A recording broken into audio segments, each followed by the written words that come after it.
Hello and welcome. My name is Rosin and this is my AbyssWars beginner guide. The following steps will lead you to victory. Upon loading into the game, you will receive a starting pack consisting of several items. Among the items are War Avatar cards, boundary pills, gemstones, and refining items known as dragon orbs. Some of these will be used throughout the guide, the others I will mention during the boundary break.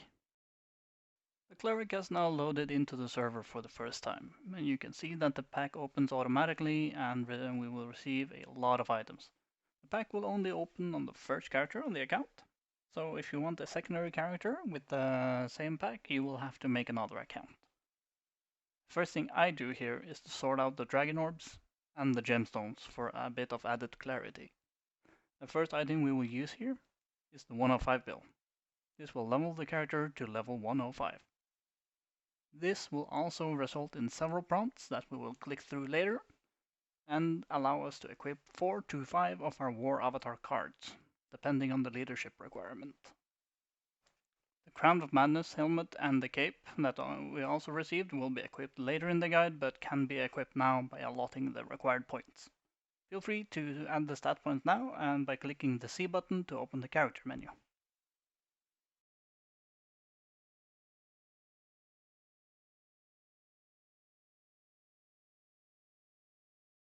Put on your boots and prepare your field. It is time for the homestead section. To unlock the homestead, you will have to do a quick short quest chain. We will speed through this quest chain while I explain the system. In short, the homestead system is Perfect World's answer to Sims. In your homestead, you unlock separate quests, cultivate plants and animals, as well as build structures and shape the land to your own liking. By creating and placing these structures on your homestead, you will increase your prosperity. The prosperity in turn will decide the quantity and the quality of the quest rewards you receive from the homestead quests. After completing a homestead quest, you will receive items that will let you use your ultimate ability, as well as materials that will aid in creating the endgame weaponry G17. When it comes to what AbyssWars does with the homestead system is that occasionally there will be a homestead event for you creative souls. This event is hosted by the lovely GM Amara and will let you present your beautiful creation to the server.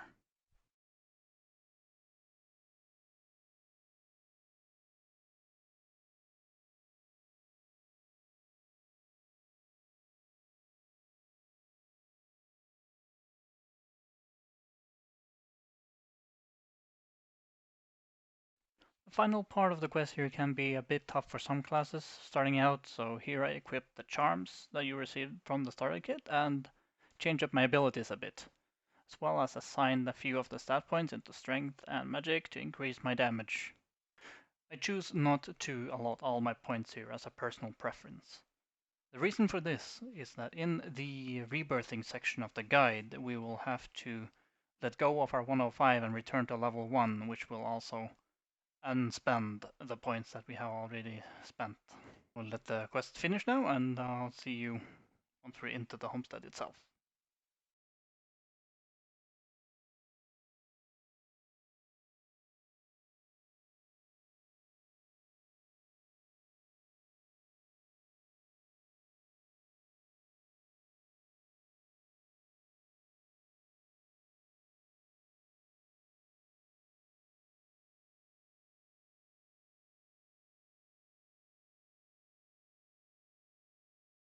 Upon completing the final part of the quest, you are teleported directly into the homestead.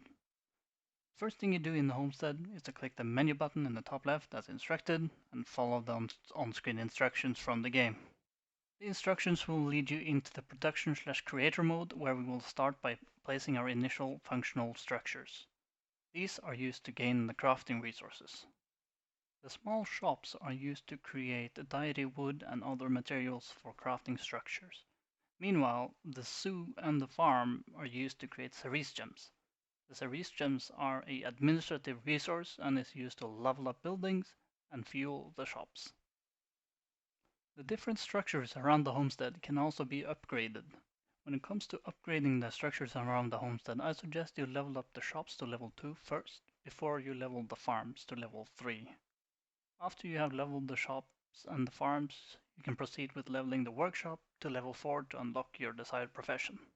As shown in the background here, I also placed my buildings fairly close to one another. This is for ease of access. I do the quests and I collect the materials and fuel the buildings, and then I teleport out again. So for that objective, this is fairly functional.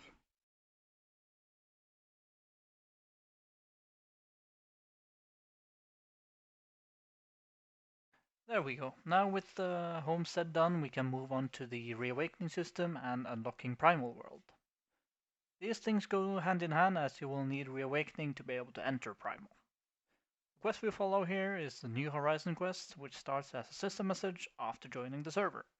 As the first part of the quest here requires us to meet General Summer in the southwestern corner of Archosaur City, we teleport to South Archosaur Teleporter and run over to him from there.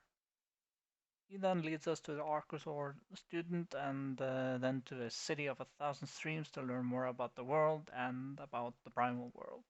As I mentioned previously, to be able to enter Primal, we need to be level 100, Rebirth 1.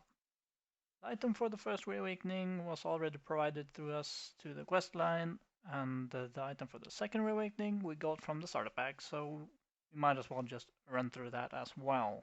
So what we do after completing the quest here is that we level to 105 second reawakened, just to do both of those things, and then we run to Primal and finish that.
That roughly covers the first rebirth, so now on to the second rebirth.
do think I forgot to mention prior to the leveling montage, but the items that we use are called Hyper EXP stones. You also receive these from the starter pack.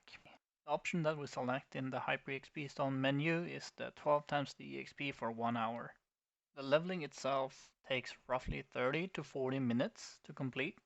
I spent 30 minutes, I would say, on the cleric when I did it. Now we can head off to Primal.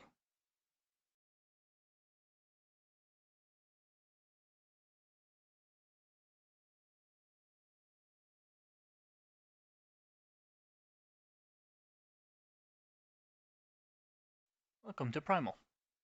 I want to use the Primal section here to go over a few things. First of all, the main objective. We talk to the mirror here to complete the quest, and we will have to meditate 5 times to reach Arcane Sky 1 boundary. After reaching Arcane Sky 1, we can use the Arcane Sky pill in our bag that we received from the starter pack to reach Arcane Sky 10. Then we speak to Alexander to reach Mirage Sky 1 boundary, and then we use the Mirage pill to reach Mirage Sky 10. Then we rinse and repeat for Astral Sky and Shifting Sky. And that's the boundary done. Secondly, the thing I want to go over here is the star chart system. Upon entering Primal, you receive a quest that gives you your first star chart. This is a big stat stick equipment piece that you will want to upgrade quickly. Star charts begin at level 1 with the aptitude 5, but in the end they end up at level 50 with 20 aptitude. Both the level and the aptitude increases the stat values, and you can use the stargazing to shift the aptitude around the chart to fit the stats you want. Meanwhile, Horoscope, which uses Nebula Dust Orbs, will change the stats if you are not happy with the stats you already have.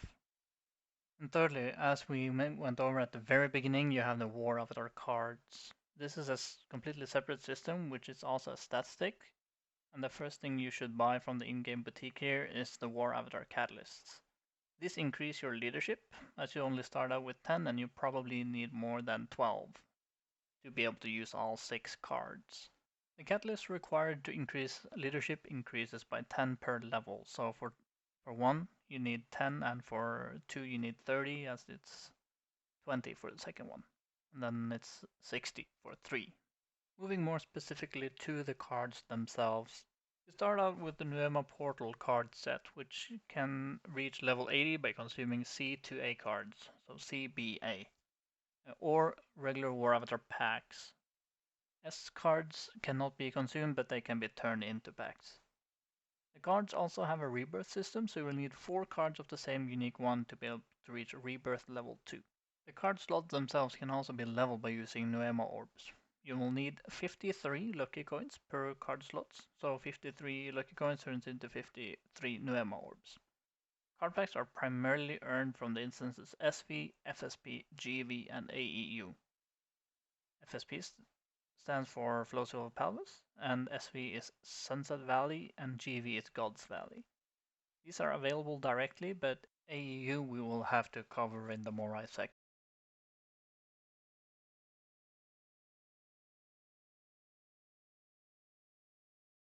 Now we can move over to Morai. To get to Morai, we have to talk to Althea in the center of Kirin Town, and select Return to Perfect World. We then use a teleport stone to teleport to Elysium Village near Dreamweb Port to start the quest for Morai. Upon entering Morai, follow the quest chain until you reach the Corona Liaison. After speaking to the Liaison, you take his quest to go talk to the Corona Chieftain and the quest Time and Illusion, which will be available in the Find Quest menu under your quest log. Fly or teleport across Morai to reach Tsukino Row, the quest dispatcher. Then go over and talk to Glory and follow the questline from her. To speed up the essence collection in the quest, I would suggest to use teleport stones to get to the various cities. Before you go to collect the essences, I would recommend going to the Corona Sanctuary to collect the AEU quest chain as well, so you have both, since they end up at the same place in the end. Morai is the final zone where you get to fight a lot of mobs, so this is also where I decide to spend my remaining stat points for the character. As caster, I go up to 1 of 5 strength and the rest into magic. The 1 of 5 strength is required for the next step, which is the rank 9 second cast armor and the weapon. For a guide detailing how to complete Endless Universe and the Advanced Endless Universe, Other guides exist for those instances specifically.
The last thing I want to go over in this guide is how to upgrade your gear, as some people have had problems with this in the past. The first thing you want to do is to leave the Endless Universe entrance by using the teleport stone to North Archosaur. Then run over to the forge just north of the teleporter, and hope you picked up the coins from the mobs while leveling, because you will need it now. If you picked up the inventory cap, you should have roughly 200 million on you. Craft 5500 uncanny crystals and 900 rapture crystals, which we will use for the gear upgrade. Also craft 87 seals of war. These will be used to upgrade the ring into the next tier. After you forge the materials, go to the forge beside you and craft the ring upgrade. After you got your new flinky ring, go to the City of 1,000 Streams to craft the rank 9.2 by converting the materials into Summerwind tokens at the Celestial General. Craft the gear at the Commander-in-Chief by using the rank 9 gear upgrade menu. Some end note information before we end off here. The dragon orbs and the gemstones you receive should only be used on the rank 9.3 gear that you will get by running the instances Warsong City and Sunset Valley. Prioritize running AEU to get card packs. EU and AEU also gives a Dragon Quest item as a reward. These are used to get in-game gold. Sell the Dragon Quest item to an NPC and type in @exchange points in the comment chat. You are now ready to take on the challenges of AbyssWars Perfect World.